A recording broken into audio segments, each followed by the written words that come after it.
Hello friends, welcome back to my channel. फिर चलिए बात करते हैं कल के ट्रेडिंग सेटअप के बारे में। कल कैसे हम बैंक निफ्टी और निफ्टी में ट्रेड प्लान कर सकते हैं, साथ ही डिस्कस करेंगे कल जो हमने प्लान किया था। मतलब जिन लोगों ने कल का वीडियो देखा होगा उनको समझ कल जो हमने प्लान किया था कैसे ट्रेड प्लान करना है, क्या अपॉर्चुनिटी हो सकती है, तो उसके अकॉर्डिंग आज ट्रेड कैसा हुआ। सबसे पहले गाइस बात करते हैं आज के ट्रेडिंग सेटअप। कल जो हमने डिस्कस किया था, एक रेंज हम लोगों ने बनाया था कि अपर रेंज जो है बैंक निफ्टी का देसी 48,300 का अपर रेंज है।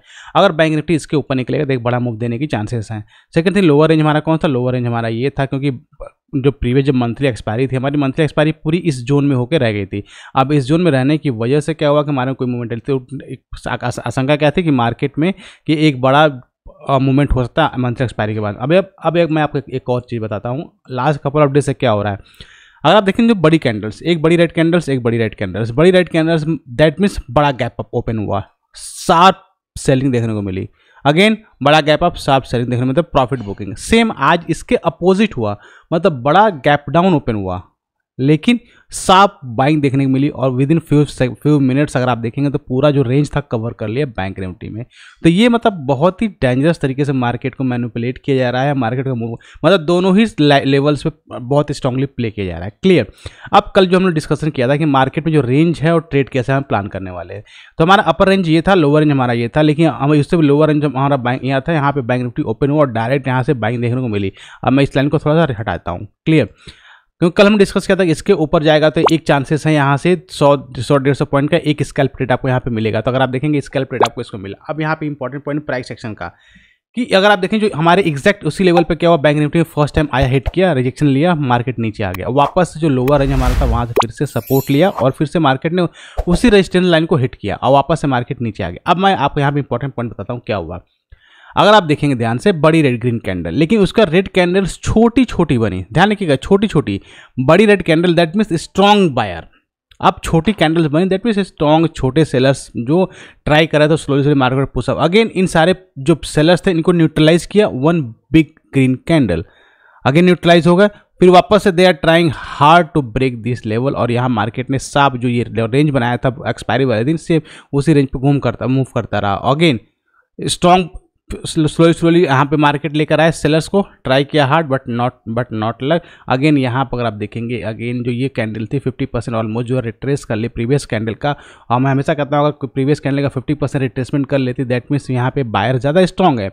और उसका फाइनली स्लोली करते हुए अगर आप देखेंगे यहाँ पे सेलर्स ने हर लेवल पे ट्राई किया ब्रेक करने के लिए, नीचे ब्रेक करने के लिए, लेकिन नहीं लेकर और फाइनली इस कैंडल ने ब्रेकआउट किया। और जब इस कैंडल ने ब्रेकआउट किया तो अगर आप देखेंगे सारे सेलर्स से ट्रैप हो गए और बहुत अच्छी आपकी कवरिंग देखने को मिली। तो ये इंपॉर्टेंट पॉइंट है प्राइस सेक्शन में कब आपको ट्रेड लेना है। अगर आप देखेंगे यहाँ पे इस कैंडल को ब्रेक करते ही अगर आप ट्रेड लिए होंगे तो बहुत अच्छा ट्रेड सेटअप बना होगा, क्योंकि इंपॉर्टेंट लेवल था, हमने कल डिस्कस किया था। इसके ऊपर एक अच्छा ट्रेड बनेगा तो इसके ऊपर इसकी नेक्स्ट कैंडल आपका इनसाइड बार बनी और इसके ऊपर भी आपको अच्छा ट्रेड आपको मिला। क्लियर। अब कल कैसे हमको ट्रेड प्लान करना है बैंक निफ्टी में। देखिए बैंक निफ्टी की मंथली एक्सपायरी कल थी, हो गई। आज हमारा थर्सडे का दिन था, निफ्टी की एक्सपायरी है थी। अब बैंक निफ्टी अगर आप देखेंगे जो अपर रेंज, अगेन अपर रेंज आप कहाँ पे मार्केट कल के लिए सबसे इंपॉर्टेंट पॉइंट है। बैंक निफ्टी को अगर कंटिन्यूएशन में जाना है तो इस लेवल को यानी 48,300 के लेवल को ब्रेक डाउन नहीं करना चाहिए। अगर इस लेवल को ब्रेक डाउन करता है तो फिर मार्केट जो है इस जोन में देखिए मार्केट में सेलिंग नहीं आएगा। ध्यान रखिए, सेलिंग का नहीं बात कर रहा हूँ मैं। अगर मार्केट इसके नीचे आता है तो फिर क्या होगा, इस वापस से इसी ट्रैप जोन में फंस जाएगा और फिर मार्केट जो टाइम पास करेगा। क्लियर।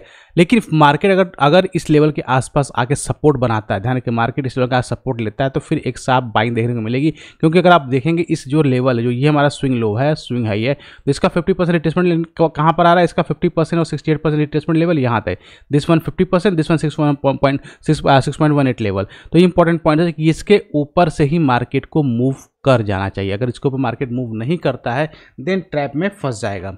तो इसलिए इस लेवल के आसपास अगर मार्केट है बहुत अच्छी अपॉर्चुनिटी मिलेगी बैंक की। और अगेन मार्केट अगर इसके नीचे नहीं आता और इसके आसपास ही ओपन होता है तो फिर जैसे ही हाई निकालेगा तो फिर नेक्स्ट जो टारगेट है बैंक निफ्टी का दैट इज 48,730 और फिर उसके बाद 49,000 का टारगेट फिर से आपको देखने को मिल सकता है अपर बैंड में। मतलब जो फिर से मार्केट ने जो हाई ऑल टाइम हाई था उसके आसपास फिर से मार्केट जा सकता है। तो काफ़ी इंटरेस्टिंग सेटअप आपका बैंक निफ्टी बन रहा है और स्ट्रांगली बाय में मतलब बाय एंड डिप की आपको मार्केट ही देखने को मिलेगी। अब सेकंड क्या था, मार्केट गैप अप होता है। तो गैप अप ओपन होगा तो फिर आपके पास चांसेस नहीं है कि गैप अप होगा, मार्केट फिर कंटिन्यूशन में जाएगा। तो आप वेट करिएगा, प्राइस सेशन कुछ फॉर्म होता है, सपोज मार्केट कहीं इसके आसपास ओपन होता है, ये इंपॉर्टेंट, अगर इसके आसपास ओपन होता है तो वेट करिएगा मार्केट, क्योंकि एक बड़ा गैप अप हुआ था, मार्केट फिर से हो सकता है कि जो गैप बनेगा उस गैप को फिल करने आए और फिर एक सपोर्ट बनाकर फिर मार्केट जाए। तो उस केस में फिर से आप गैप अप होता है तो आपको वेट करिएगा मार्केट कुछ इस तरीके से आए और फिर इसके ऊपर निकलता है, तब आप ट्रेड प्लान कर पाएंगे, जैसे ही मार्केट जो स्विंग हाई निकलेगा। तब क्योंकि मैं बार बार कहता हूं, अगर आप देखेंगे बार बार स्विंग हाई को, कि मार्केट ने ब्रेकआउट किया, करने की कोशिश किया, लेकिन मार्केट रिट्रेस हुआ, फिर से ट्राई किया, फिर रिट्रेस हो गया, क्लियर। अब जो एक रैली आई, फिर मार्केट रिट्रेस किया, 2 बार रिट्रेस किया, लेकिन थर्ड टाइम से ब्रेकआउट किया। जब ब्रेकआउट किया यहाँ पे तो ये कैंडल स्ट्रॉन्ग कैंडल आपकी मानी जाएगी और यहाँ से फिर आपको एक ट्रेड अच्छा मिला, ट्रेड स्टॉप लॉस छोटा, ट्रेड अच्छा मिला। तो इसलिए आपको एक as a sniper, as option buyer आपको स्नाइपर होना पड़ेगा और एक परफेक्ट लेवल पर आपको काम करना पड़ेगा, क्लियर। तभी आपको बैंक निफ्टी के सारे लेवल्स क्लियर हो गए होंगे। कल कैसे ट्रेड आपको प्लान करना है। नहीं, बात करते हैं निफ्टी का। निफ्टी का ट्रेड तो बहुत ही प्यारा सेटअप था। आप देख, कल हमने लाइव मार्केट में, कल हमने क्या डिस्कस किया था कि मार्केट एक रेंज में है। निफ्टी अपर बैंड कौन सा हमारा 22,475 का अपर बैंड था, लोअर बैंड हमारा कौन सा 22,349। हमने क्या प्रेडिक्ट किया था कि मार्केट इसी रेंज में रह सकता है, इसी रेंज में रह सकता है और स्कैल्प ट्रेड आपको मिल सकता है यहाँ से एक अपर बैंड के और यहाँ से लोअर बैंड के। अगर आप देखेंगे इसी रेंज में मार्केट ने गैप डाउन ओपन हुआ, शार्प बाइंग देखने को मिली, अपर जो हमारा रेजिस्टेंस है वहाँ हिट किया, वापस शार्प सेलिंग सेल देखने को मिली, फिर से हमारा जो लोअर सपोर्ट था वहाँ पे फिर से मार्केट, मतलब हमारे लेवल को कितना परफेक्टली मार्केट ने मैच किया और फिर वापस एक शार्प बाइंग देखने को मिली और फिर मार्केट थोड़ा सा रिलैक्स करने का तो वापस से, अगर आप देखेंगे जो हमने, लेट मी रिमूव दिस, वापस से इसने जो ये लाइन को ब्रेक किया, मतलब जो हमारा सपोर्ट 22,475 लाइन को ब्रेक किया, उसके बाद मार्केट में बहुत शार्प आपकी बाइंग आपको अपॉर्चुनिटी आपको देखने को मिली। जो मंथली एक्सपायरी के दिन होता है तो वैसा आपको ट्रेड देखने को मिला। तो ये इंपॉर्टेंट पॉइंट्स है। तो अगर आप केवल लेवल्स को फॉलो करेंगे तो भी अच्छा पैसा आप बना पाएंगे ना। आपको बात करते हैं कल के, क्योंकि देखिए निफ्टी की एक्सपायरी, मंथली एक्सपायरी थी, इसने अपना मंथली एक्सपायरी में कमाल दिखा दिया।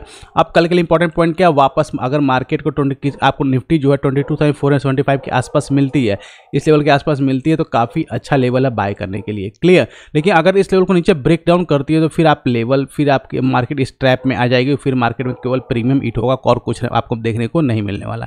तो ये आपको बहुत ध्यान रखना है कि अगर मार्केट किसी भी लेवल पे किसी भी इस लेवल को ब्रेक डाउन नहीं करना चाहिए। अगर गैप डाउन ओपन होता है तो भी अगर इस लेवल के आसपास ओपन होता है तो अच्छा आपको buying opportunity, sharp buying opportunity आपको देखने को मिल सकती है, क्लियर। तो ये आपको ध्यान रखना है। सेकंड थिंग क्या होता है मार्केट, क्योंकि मार्केट ने वापस से, अगर आप देखेंगे यहाँ से मार्केट यहाँ से एक रैली बनाई, वापस से मार्केट ने पुल बैक दिया। अब मार्केट ने पुल बैक दिया, वापस से मार्केट अगर ब्रेकआउट करता है तो ब्रेकआउट कौन सा लेवल 22,626 लेवल ब्रेकआउट करता है तो फिर आपका नेक्स्ट टारगेट 22,688 का होने वाला है। तो जैसे ब्रेकआउट करेगा एक ट्रेड आपको यहाँ पे मिलेगा, बहुत अच्छा शानदार ट्रेड मिलेगा और उसके बाद फिर मार्केट जो अगर इस लेवल को ब्रेकआउट करता है तो फर्दर आपको 22,777 का लेवल आपको देखने को मिल सकता है, क्लियर। अगर गैप अप हो गया, सपोज मार्केट क्या हुआ, इसके आसपास में गैप अप हो गया, कुछ इस तरीके से गैप अप अगर हो गया तो उसके इसमें क्या होगा, आपको गैप अप होगा तो फिर मार्केट वेट करेगी, मार्केट यहाँ से एक फॉल लेके फिर इस पे जो ये हमारा बना हुआ है जो हमारा सपोर्ट है, इस सपोर्ट पे आगे मार्केट होल्ड करे और एक यहाँ पे रिवर्सल कैंडलस्टिक बनाए, देन आप ट्रेड प्लान करेंगे तो एक अच्छा ट्रेड फिर से आपको देखने को मिल सकता है, क्लियर। तो गाइज ये थी डिटेल एनालिसिस कल के ट्रेडिंग सेशन के बारे में। आई होप आपको वीडियो अच्छी लगी, तो इसके लिए एक लाइक तो जरूर बनता है और साथ ही तो चैनल को सब्सक्राइब नहीं किया है तो जरूर सब्सक्राइब करें ताकि इस तरह की इंपॉर्टेंट वीडियो आपको मिल जाए, इससे आपके ट्रेडिंग में आपको लर्निंग मिलती है, क्योंकि जितना आप लर्न करेंगे उतना ही आप अर्न करेंगे। मिलते हैं नेक्स्ट वीडियो में। Till that be fearless, live fearless।